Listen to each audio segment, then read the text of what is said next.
sort of how many minutes for England does she need to kind of, because there's so much competition in that midfield position? Yeah. First of all, of course, she wants to be available so badly, and she moved clubs. She has played four games now in a row, and then unfortunately now she has it's not a big injury, but she will not be available tomorrow. Yes, she needs minutes. Yes, she needs to show, but we're here now, and hopefully she gets fit quick and she starts playing again, and then the competition's all on. Talk about the competition. You've spoken previously about you want nice headaches when it comes to selecting your first 11. Is one of the biggest headaches the person sitting to your right and trying to figure out whether picking two centre-backs from when you've got so many in good form, especially Millie and Alex? Yeah, that is absolutely a headache, because they're really good and really competing for minutes. But yes, that's absolutely the headaches I want to have, and it's a hard decision to make. Leah, how's that being in such competition for the place in the starting 11 at the moment? I think it's been that way since I've been in the England squad. I was once really much on the outside, trying to provide that to the people in front of me and trying to push them, whilst also trying to catch up and get on the pitch. And I don't think that's ever changed. I think we've always had a very strong unit at England, and I think it's fair to say that that's probably why our output has been successful over the last couple of years, because of how much competition there is. They just want to ask, sort of personally, individually, collectively, how difficult the start of the season has been? It's been a different start of the season. We've obviously been at club for a long time. Normally we'd have an international window before this, so it's been different in that sense of being there for so long and being in one place. We're not used to that, but I think results tell a story. But I think the work that I've seen going on, especially from my club, I can only speak for that. I think you can see again that the level of the whole world of football's gone up, and everyone's enjoying that challenge, and things change every year. But this is a Euros year now, and everyone's focused on. Everyone will have a plan for the weekend and a plan for the next year, and I think you'll see that sort of iron out over the next couple of months. I know you're talking from an England perspective, but obviously it's been exceptionally well. It must have been difficult at Arsenal this season, considering obviously form, and obviously with the owners leaving as well. So just what's that been like, sort of as an Arsenal player? Yes, I'm a footballer. Our job is to win games, and that hasn't happened so smoothly. Like I said, results tell a story. Performance is another thing that you can actually change and affect on a day-to-day basis. And to be honest, I'm happy to be here in a different environment. I think sometimes that comes at the right time, and since I've been here, I've had no contact with club, and it is quite easy to separate in that regard.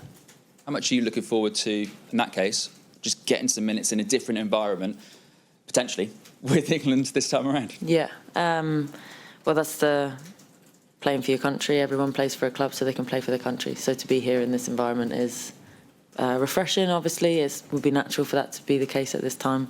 And playing with this team, everyone knows how much we all love it. I think you see that every day from us. So, yeah, I'm no different to that. Thanks, Anton. We'll go across to Emma. Morning, both. Morning. Yeah, Sarina, just to start with you, obviously this is a repeat of the Euro 2022 final. I can imagine that brings back lots of nice memories for you. Yes, of course. We always cherish that. That was one of the biggest moments in my career, in my life. But now is now. We're moving forward. This is a total different team. We are with a different team because we moved on too. And it's the start into the next Euros next summer. Yeah, and just looking back at those differences between the last time you met, have you kicked on as much as you would have liked? And do you think, obviously the level of football around Europe has gone up, but do you think you've gone up with it at the rate that you would have liked to? From 22 till now? Well, you always want to go faster. But I think the game increased, the level of the league increased, international leagues increased, and also international country football increased, developed. So that's what we want, which means that we have to develop too. And there's also some transition in the team, younger players coming in, more experienced players, trying to help the youngest players so we can all at the same page. We just know where we want to be on the 2nd of July. And the first start now after qualifying in July is tomorrow morning. Tomorrow evening. Otherwise, we're too early. Yeah. Leah, hiya. Just to sort of draw on what you were saying to Anton there about obviously what's gone on at Arsenal. Like you say, you're in a new environment now, but how much does kind of the roller coaster of emotions that you go through at club affect when you then come into the international break and you might be not maybe as full of confidence as you might have previously been when you've been obviously having success at club? No difference in the confidence levels. I think, again, I can speak, I'm in that environment. The picture that we paint of a situation is potentially different to the roller coaster that you speak of.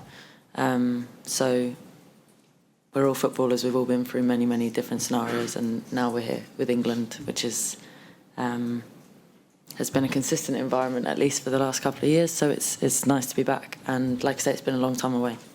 Yeah, and just one on Lauren Hemp as well, obviously a player that you've played with at England for a few years now. She just seems to be in incredible form at the moment, obviously nominated for the Ballon d'Or award on Monday. Do you think she can become the best player in the world if you don't think she might be that already now? I think Hempo's always had, since the first time she burst onto the scene, everyone identified the talent that she has. I think she's been in great form. She's been playing really well. She looks happy, which is what I care about as a teammate. And I've always said I'm glad she plays for my team, and I'm glad I get to play for her when I play with England. Thank you. Cheers. Thanks, Emma. Yeah. Hi, Sarina. Hi, Leah. Sarina, we've talked quite a lot about how these friendlies gives you a chance to experiment and maybe try some new things, but how important is it to experiment in this game specifically, in the sense that it's against a world-class opponent, a rival for the Euros, and in a massive stadium? Just how important is it to use those characteristics to experiment within that? Yeah, I just look at the bigger picture first. So we have 4 friendlies, and in these 4 friendlies, there's 2 windows. We can try out things, hopefully as many players available that we want to pick for the team.